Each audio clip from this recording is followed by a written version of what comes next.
Hey Holly, I'm just going to give you a quick tutorial first on Gmail. My guess is that the problem that you're having problems with drafts is just that your internet connection is dropping. So that's the only time where Gmail webmail is weak, is when you don't have a good internet connection. If you have a great internet connection, then Gmail webmail is just as fast or better than webmail. But I understand if you're having problems. So I'm just going to try. So you see how I can choose from different reply addresses just by clicking here anywhere in the header area. And so, but let's just do. I'm going to just go Holly, and I'm just going to call this email settings, and I'm going to attach. Okay, so you're probably already aware of this, but I'm just going to drag 4 screenshots of Gmail settings for MacMail onto it. So I'm just going to drag my email from the desktop. Okay, I'm just selecting 4. I guess you can't see that, so I'm just going to move. I guess, how am I going to do this here? Okay, so I'm just clicking 4 screenshots, and I'm just dragging them. Now, that it can be done in 2 different ways. If you want them to be visible inside the email, which I usually prefer to do, I put my cursor inside the email, and then I just and then I drag the screenshots. Okay, there we go. So those are the settings for MacMail. Okay, so now if you want to change your reply address, you just click at this point after you've already set up the email. You just click your cursor in here, and then you can change the reply address there. And if you want to blind copy someone, over on the right you got your BCC and your CC, etc. And down on the bottom is more options. You can have canned responses. In other words, emails that you send to the same, replies all the time. And I'm just going to save this. See, it's already saved, so I can't save it. So now I'm going to go back to my settings, and I'm just going to show you how labels work.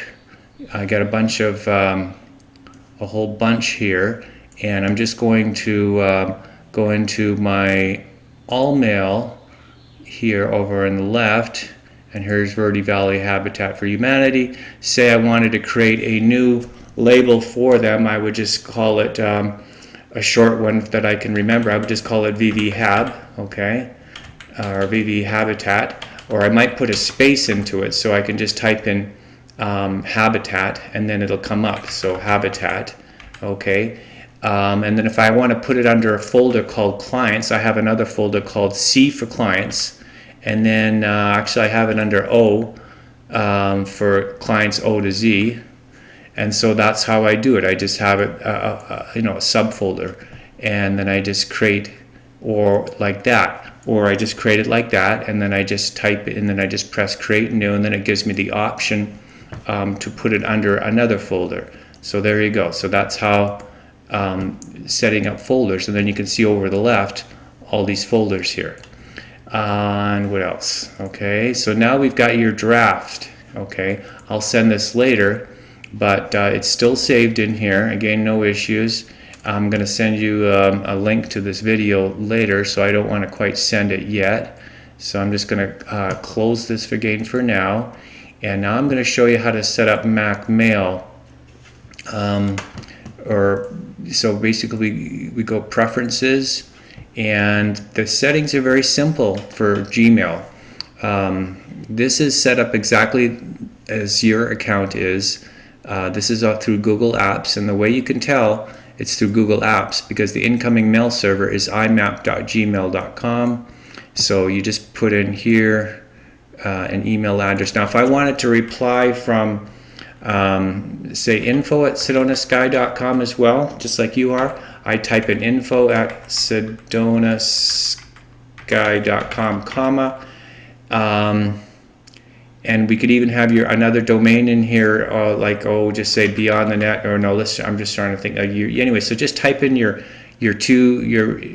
Holly or info@redrockspublishing.com, and you make your primary one Holly. So let's just follow that format here.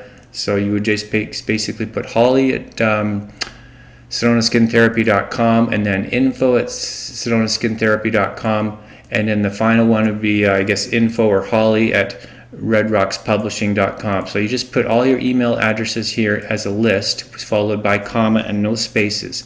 And then I'm just going to save that for now.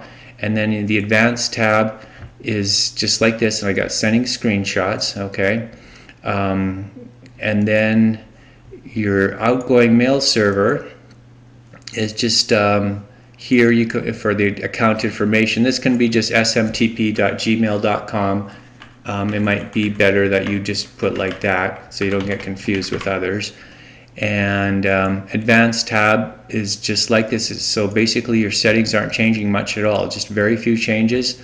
So I'm just going to put that in like that, and I'm going to click off it. It'll ask me to save it, and then I'm going to create a new email up here, and you can see I have the option to reply from any of these email addresses here. So this is, I think, your ideal setup. And again, I would encourage you to use Gmail, but I know if you get stuck on it, if you have a bad internet connection, yeah, Gmail can be tough because you're cutting in and out. But still, as long as when you're working on your draft, as long as you know that it's saved on the bottom right, I'm going to make a quick change here, and I'm going to say, hi Holly. Okay, hi Holly, comma, and let's just see. Yeah, it's saving right now, so it's saved, so I can relax. I don't have to worry about my bad internet connection. Okay, so and if you want to set up Gmail or Google Apps on your smart devices, you just choose a Gmail setting and just put in holly@SedonaSkinTherapy.com and your password, and then it's done. It'll automatically just pick up the Gmail settings for you. But again, they're quite simple. You can see them all lined up right here.